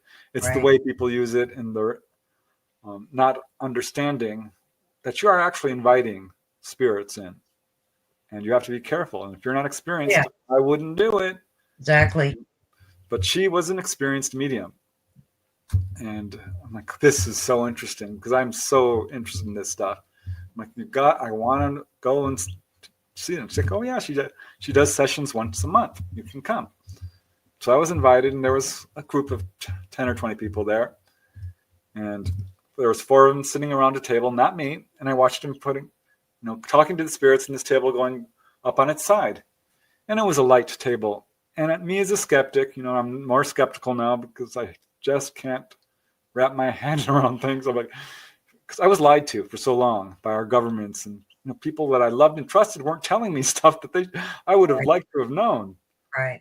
So I'm like looking at them. I'm like, I don't know. Couldn't wait for my turn. And so it was my turn. And Christy was sitting next to me, my sister-in-law, and Donna, the medium, and another person. And I knew instantly it was real because that table shook and then went up. And it was different for each spirit, right? And so I'm like, I'm here as a researcher. Would you mind if just me and Donna did it? And so Christy and the other are like, sure, So I'm like, okay, just me and Donna have our fingers on the table. I'm like, and she had this whole ritual, like, table up. She'd say, our spirits show you. I forget what it was, but sort of a command. Table went right up, and it wasn't towards her, so she couldn't press down. It was on the side or the other side, or sometimes towards me and sometimes towards her. So I'm like, okay. Of course, I examined the table. Yeah, I was going to ask you that. And strings and all that. And I brought compasses, and I had all what I could get. So I'm like, okay, Donna, can you do it with one hand? She's like, I'll try. And she put one hand on the table, and I'm just barely touching this table with as light as I possibly can with my fingers. Mm-hmm. Went right up. I'm like, okay, Donna, one finger. Can you do it with one finger? And she's like, I don't know. I've never tried. Put one finger on it. Went right up. I'm like, oh my God. Okay. I'm like, let me just try it. Not you. You just sit there. My hands alone. And that table couldn't go up, but it shook like mad. And I'm like, oh my gosh. And we tried to get it to levitate. And it was so funny because what it did is it walked across the room and bent over this downward facing staircase at a 50, what do you call that? A horizontal angle. Did you take video of that? I did. Yeah. And I sent it to the TV show Sightings, and they never sent it back. What? Yeah, they took it. And they didn't air it either. I was so mad because I was a consultant for them, and I was sending them all kinds of stuff. What was it, on VHS or something? Like how it so that was the copy. That was the only copy that you had. Yep. And they never sent it back. No. Oh, how awful. Yeah, and I should have, gotten a contract or some, but I was so thrilled to just be a consultant for them, and I was sending them because I would record everything on TV, and they're like, "You didn't happen to record this news segment?" I'm like, "Of course I did. I record everything and anything. I still have some of them, but no, they took it. I do have photographs, not of that particular incident, but of us on the table and it doing stuff. I think I have some audio tapes of it as well. Does she still do that? type of No, work? she stopped because she had a Oh, poltergeist outbreak that scared the living daylights out of her. oh, no kidding. Yeah, she said she was at the pool at her, she lived in a condo and this weird clicking noise started going around her. It scared her. And then she had a fire break out in her kitchen. Oh, that's no good. And there was one other thing. And I will say after one, because I went back, we did this a number of times, driving home one day back into Topanga Canyon, and something hit my car so hard that it pushed it off the road. What? Yes. And I'm swerving, and I'm like, I regained control of my car. It scared the living daylights out of me. And I told people about this. My brother's like, well, you just hit an invisible oil slick. They're not visible. I'm like, no. I've done that. You've ever driven along and suddenly you're sliding. Oh, yeah.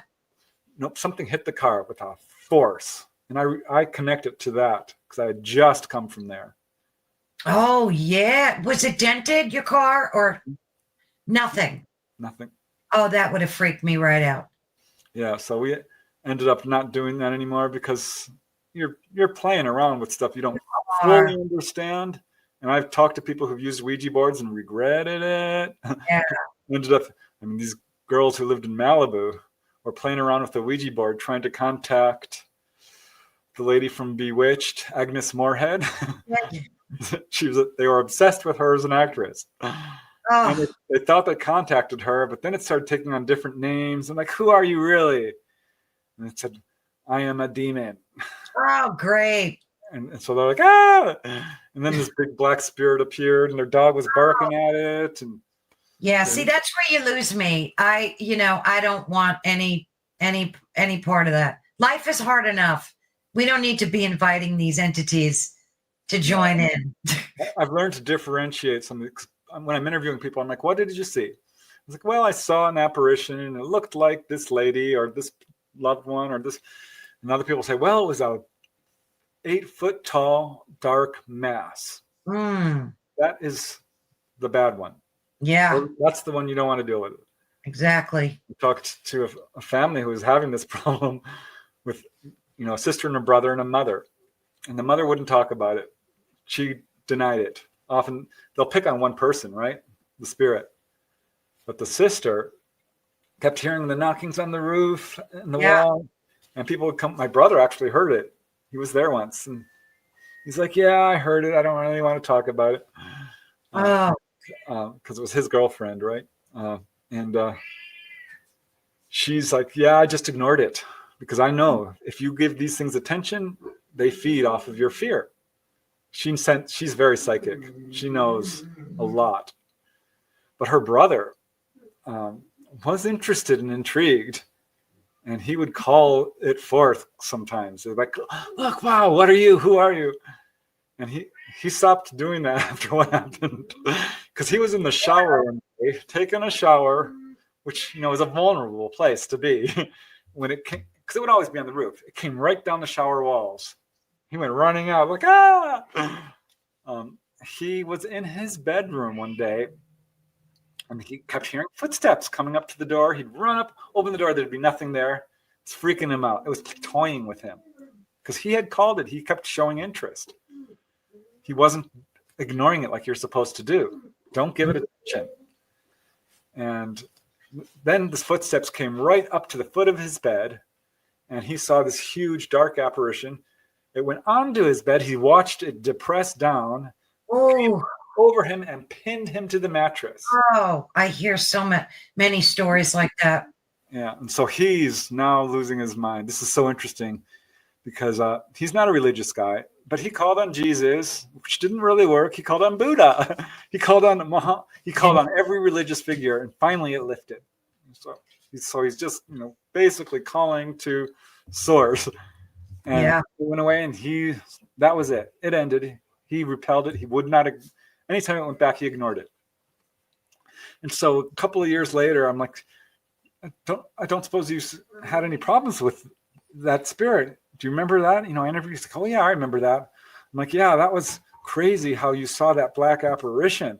He's like, what black apparition? I'm like, you described it to me. I've got it on record. You described a black. He's like, I don't remember that part. What? He had no memory of that attack. I've got him on, and I talked to another person, same darn thing. I interviewed her, and I asked her, I did a follow-up, because I always follow up, if I can. She's like, what are you talking about? I'm like, you told me this. And she started getting really spooked. She's like, I don't remember. What are you talking? I'm like, I have you on tape. Do you want to hear it? She's like, no. You think that's like an unconscious, like wipeout, where they just choose to forget it because it was too horrible for them? Like what accounts for that, Preston? It could be that. I am not entirely certain. I think it's more along the lines of how a dream slips away from you. Yeah. Oh, yeah. You can have dreams are sort of an interdimensional experience. Dreams are so important. Pay attention. They're not nonsense. People, Right. you could follow your dreams. That's a pathway towards spiritual enlightenment. But they're very slippery, very hard to grasp onto. You can have a full-on beautiful dream. You get up and you're like, whoosh, it's gone. Yeah, why is that? And this happens with missing time and UFO experiences. It's not the ETs trying to wipe your mind. It's you and your inability to break down those barriers. It's because we're so compartmentalized. We're so focused on the here now physical. Yeah. And really, we're supposed to have a deep psychic connection to the other side at all times. And if you work on meditation and consciousness and just building up your awareness and memory, you probably wouldn't have missing time encounters or forget something like this that happened to you. But yeah, trauma can do this as well. This is very well documented of someone having a car accident, having no memory of it. Yeah. Having, a war experience or child abuse, completely buried. Absolutely. So trauma is your mind will automatically compartmentalize it. Yeah, well, I had that happen to me. So many weird things have happened to me since my husband passed, but I was unfortunately had to part with his belongings. And that was probably one of the most difficult things that I've ever done. Like, I would rather give birth to twins than have to do that. Like, it was just awful. And I blocked out so much of it because it was just so painful. Like the trauma, I guess I couldn't handle it. So I only have like fleeting moments of memory of doing that. And I'm fine with that. Like, I don't want to remember. I understand it. There was another kid I interviewed, Whitney Wright, who had a haunting his whole life. It started out with an imaginary friend. He's like, Mom, it's not imaginary. Yeah. And he could command it around and do stuff. And he finally like, I'm not doing that because it was a bad ghost, right? Yeah. And so he learned to just ignore it, but it would not leave him alone. His house was haunted. And I interviewed two of his friends who absolutely verified it because they had experiences. But one of them was his best friend and had a lot of experiences with it. And they had this, he made a mistake. He started playing with it. He's like, this is cool. Because the cold spot would follow them around the house. And so he walked into it. He would walk into this cold spot. He's like, this is trippy. This is better than drugs. I can feel it. Oh my God, try this. And Whitney's like, don't do this. Stop it. Because anytime anyone would taunt, like, you don't have a ghost, slap someone across the head. Or, because, you don't provoke a ghost. Yeah, test these things. So Paul was his name, Paul Delgado. And he's playing around with this. And Whitney's like, just stop. And he's like, no, it's cool. It's cool. It's cool. And so finally this stopped and they talked and they went to bed. And Whitney's in his bed and Paul's sleeping on the floor in front of the bed. And he's like, Whitney, it's here in the room. And Whitney's like, yeah, I know. Don't play with it. And he's like, it's coming at me. It's coming at me. I can feel it. Oh. And all of a sudden he's like, it's on me.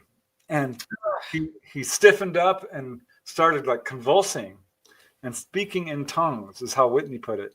Oh, speaking this foreign language. So Whitney jumps up and tries to lift him up, can't lift him up. The guy reached out and clawed his face and chest. He bled. Whitney did from this. And he's like, Paul, Paul, Paul, Paul. And Paul was gone. Eyes were rolled up. Something else was in there, and it would speak in tongues.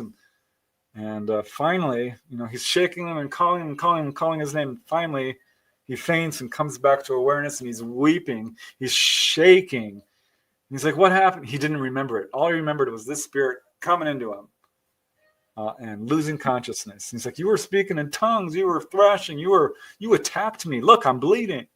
It's like, oh my God. It would get them in fights. It would steal one of their objects and blame the other one. It took his guitar pick. He later found it in the garage, in the dishes that had been taped up for years. They were unpacking. Like, go get my dishes. We haven't had. There was his guitar pick that he had railed his friend for stealing. Oh, how did he get rid of this thing? He never did. No. He just ignored it, and little stuff would happen. He's profoundly psychic. He's a medium. Oh, okay. He doesn't know it. And he was one of my earlier ghost interviews, so I wasn't super educated on how to, deal with it. I, definitely counseled him as best as I could, but I didn't fully understand what was going on. But he's absolutely, in hindsight, a medium, because he described quite a few experiences that were paranormal across the lines. Yeah.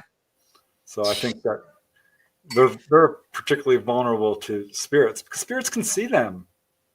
Yeah. A person who is a psychic medium or psychic puts out a light that's visible in the astral planes from miles away, and spirits line up to communicate with them. It's like a blood in the water for a shark, right? Exactly. But it's a light in the darkness. Yeah, light in the darkness, right? Yeah, and that could attract just about anything. So you have to be careful out there. Like you said, you can't just pick up Ouija boards and think something good's going to come of it. And evil spirits don't like goodness, and they will do their best to derail that as well. And you can see that when you do this research, like people who are trying to do good things and are really amazing people and philanthropic. You can see this with a lot of the stories of the saints as well. Right. With demonic attacks. Yeah. Padre Pio talked quite a bit about that. I love Padre Pio. That man could do anything. He only spoke Spanish, but he could understand everybody who came to visit him. People saw him all over the world. He never left his church in Spain physically. He stayed there. People were seeing him everywhere. He was seen levitating. He brought a person back from the dead. He made fruit trees bloom in winter. He did almost anything that is, we are unlimited in our abilities. Yes. A person who is approaching enlightenment starts to manifest all the abilities that we have on the other side and more. I mean, the things we can do are cool. It's so cool. Are magical creatures. It's just, but the good thing is that a lot of people are awakening. We're going through this era where a lot of people are awakening to it. And I think more people are trusting in that ability in themselves, which is a good sign, I think. Yeah. And I also think that as we continue our incarnations and gather wisdom, which is inevitable. And if you're traveling, if you've finally chosen the path of goodness and you're meditating and you're moving along, it's inevitable that at some point you start to do that unless you choose the other way. Right. You're going the other way. And there are a lot of people that choose the other way, unfortunately. But that's a whole nother interview. Exactly. But I think it's inevitable that people start to manifest these abilities. Sooner or later, people are going to have the out-of-body experiences and all of these. It awakens naturally in a person, like a flower blooming. Yeah. With enough sunshine and water, sooner or later, you blossom into your full potential, inevitably. Or you don't, because you never got the light and water, or you made poor decisions. But most people, sooner or later, finish the incarnations on Earth. They learn what they can learn here, and they go on to learn bigger and greater lessons and explore this infinite universe. Which is why we're here, right, Preston? I'm ready to graduate. That would be fun. Like, yay! Guess Robert Monroe. I may have mentioned this, but I love this quote. Robert Monroe is a very well-known out-of-body guy. He's passed on, but he he's one of the best ever at it. And he was told on the other side by spirits that people who graduate from the Earth School are highly respected on the other side in the higher dimensions. And that made me laugh because I'm like, yeah, I hope so, because Earth is a rough school. It's not easy to pass. The school of hard knocks, that's for sure. So kudos to anyone listening to this here, because you chose this school.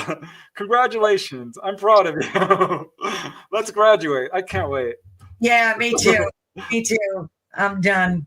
What are you working on in closing? What are you writing a new book? Like, tell us some of the exciting stuff you're working on. Always got irons in the fire, so to speak. Yeah. I'm still, of course, doing lots of meditating and out-of-body experiences, and going to be putting out another book on that shortly. Nice. I'm working on another UFO book. Currently, my latest, most exciting project is the sequel to Symmetry, a true UFO adventure about Dolly Saffron, because her lifelong experiences, well, we covered a good bit of it in Symmetry. Honestly, if we didn't, it's a lifetime of experiences. And it's so frustrating because every time, I go on, I do an interview with her, I'm like, no, just the other night. I'm like, gosh, you didn't tell me this. This wasn't in the book. We're doing a whole sequel to that and diving deeper into some of her experiences, but more about the ET knowledge itself and what they can teach about science and spirituality and that sort of thing. And try to lift people out of the delusion and ignorance that is choking our society right now. Right. Oh, I love talking to her. I can't wait. I'm going to be reaching out to her shortly. I send her my love. So when is Symmetry 2? When do you expect a publication? This year. I'm aiming for May. That's optimistic, but I really think I can do it because we've pretty much finished the interviews. I'm so busy now with the YouTube channel and all the people coming at me, and interviews like this take up a lot of my. I love it. Don't get me wrong. I absolutely adore. I'm living the dream. Doing what I love. And people love you, and that's just not a compliment in the wind. You should read some of the comments that people leave on these videos. They just love listening to you, and it's really a symbiotic relationship you have with your audience. Oh, very cool. Here's Duchess. Nice. Say hi. Oh, there's the baby. She's a big one. She's a big one. Her alone is the size of my dog. She weighs as much as I do. That's a great Dane, right? Yep. Yeah, beautiful, beautiful animal. Well, Preston, thank you so very much. I could talk, I can't believe 2 hours passed. Talk about missing time. I think I'm sat here for another 2 hours. I really enjoyed speaking with you. Thank you so much, Preston. And send my love to Dolly, and I will be reaching out to her soon. I can't wait to hear her side of this whole thing. Oh, yeah. She's got a lot to say about it. She's more knowledgeable about a lot of this stuff than I am. Yeah. Because she's experienced pretty much all of it. But, I love talking. Thanks for letting me talk about the paranormal and ghosts and all this stuff, because often it's just UFOs, and it's so important that people recognize it's connected. Oh, absolutely. Oh, my pleasure. And I really am so in line with your school of thought on the whole thing. So it really reaches to the depths of me, and I greatly appreciate it. And I'm going to be reaching out to you again at some point. Anytime. Thank you. Always a pleasure, Preston. My pleasure, too. Thank you. Take care. Bye, Dolly. Love you. Love you, too. I'll be talking to you soon. Okay. Bye. Oh, my goodness. I'm always left speechless after I speak to Preston and Dolly both. And you just always get filled with so much information when you talk, so much different ways of processing the unknown. And that's what I greatly appreciate from them both. So again, thank you all so much for listening to Ethereal Encounters Unveiled.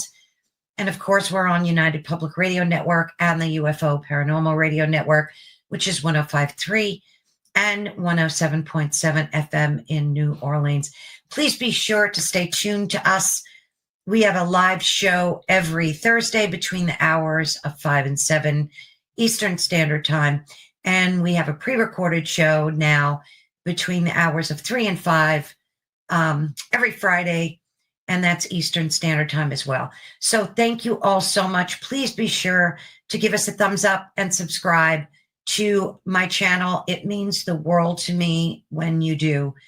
We've got to let the algorithm know that this information is worth understanding and learning. And the only way we can do that is by letting them know that you like it and love it as much as we do. Thank you so much, guys. Have a safe and blessed rest of your day. Bye-bye.